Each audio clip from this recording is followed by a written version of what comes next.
Hello everybody. Today I'm going to walk you through annotating a text. If you have your book, turn to page 197. It says steps for annotating, and we're going to follow these steps. I'm going to show you an example and you can follow along as well. So the first thing it says, page 197 in your textbook, Final Draft 4, 197. The first thing it says is draw a box around the name of the author and his or her credentials if provided. So the example that I'm going to show you is Go Offline for National Day of Unplugging by Heather Kelly from CNN, and here's the date. I'm going to need all of this information for later on when I'm writing a summary. So I need to make sure that that's there. I'm going to annotate here using the PDF form. You can do this with a paper and pencil if you'd like. Either way is fine. I prefer to do it electronically. All right, so then this next thing that I need to find is I need to find the thesis statement for this. So I'm going to be looking for it right here in the start, but here at the start, the first thing that I see is an example. This is kind of the hook to get the reader in. It's not exactly it's not the thesis statement, it's not what it's about. So I want to, whoops, never mind. I had a little trouble there, but I think I've got it figured out. So this part here is just the hook. A story to get the reader interested about a girl who turned off her cell phone. So that's not the main point, but I'm just putting that there to remind me. I really need to find the thesis statement here, though.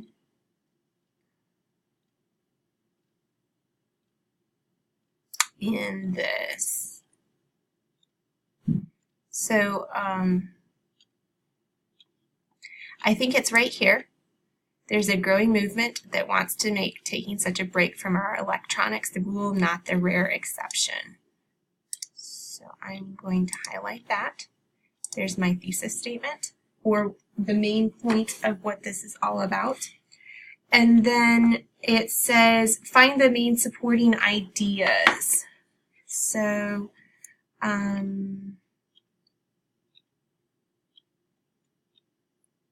so people are encouraged to put away their devices. I'm going to highlight that. That's a main idea. Put it in purple. Here is a quote. That's not a main idea. First unplugging day in 2010. That's some information that I might want to use later on.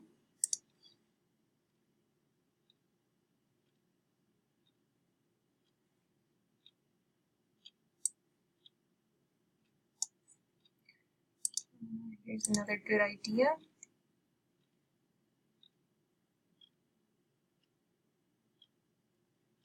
Dependence on electronic devices. So you can see here I am highlighting different things, but I'm not highlighting everything. I'm going through and I am highlighting the parts that are going to quickly tell me what this is about so that I don't have to go back through and reread the entire article again. So the main points, later on I'll go through and look at some of the examples and good details. I've identified the title and the person who's written this. I have also found the thesis statement here, and then I highlighted some ideas that are very important for this article. People are encouraged to put away their phones. The unplugging day started in 2010. So that we can create an awareness of how we interact with our devices. There's concern about our dependence. There's research about the impact of smartphones on our lives because it can have a negative impact on our relationship, but it takes willpower to step away from technology. So these are the main ideas of the article here. There are also some examples in there, and then at the end of the article the author gives 3 suggestions for how to unplug. So I'm going to go back and actually look at those suggestions and see if I agree with them or don't agree with them. In your book, on page 197, under 4A, 4B, and 4.3c, this is where it's really asking you to think about the article, to see if they're clear, are they logical and convincing, do you have connections with them, and then is the support good? Has the author omitted or not included ideas that you would think are important? So I'm going to go back and really look at this and think about it and think, do I agree? Why do I agree? What don't I agree about? And add some notes there. Okay, so now that I've annotated the main points or highlighted them, I'm going to annotate. One of the things that the author suggested was replace the phone on your bedside table with an alarm clock. Well, as I think about that, that kind of sounds like a good idea, but in my case, I use my phone as a clock, and I use the voice activation. So I say, "Hey Siri, what time is it?" And then she'll tell me what time it is, and I don't have to open my eyes to check the time. So that's one case where using a cell phone is actually maybe a better idea than using a regular alarm clock where you'd have to roll over and open your eyes and look at it there. So what I'm doing here is trying to go back and think about the ideas that are here and any responses that I have to them. Okay, I've added another of my responses down here. It says, before you drop off the grid, be sure to give people a heads up. And then I just had the idea, you maybe can set your phone, like I can set my phone so that I only get calls from certain people at certain times. So you could do that, or set your phone so that you can still be reached if there's a case of an emergency, but if it's not an emergency, you're kind of unplugged.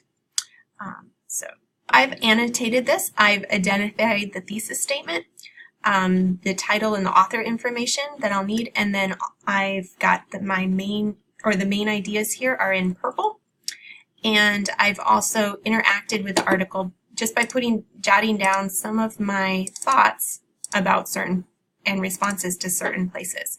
And again, you can do this electronically like I have, or you can do this on paper.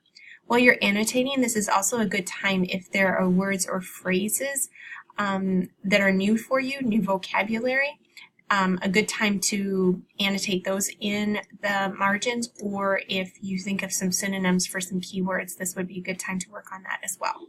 So go ahead now and take out your article. Make sure you find the thesis statement, the main ideas, and also the information about the title and the author and any credentials that the author has.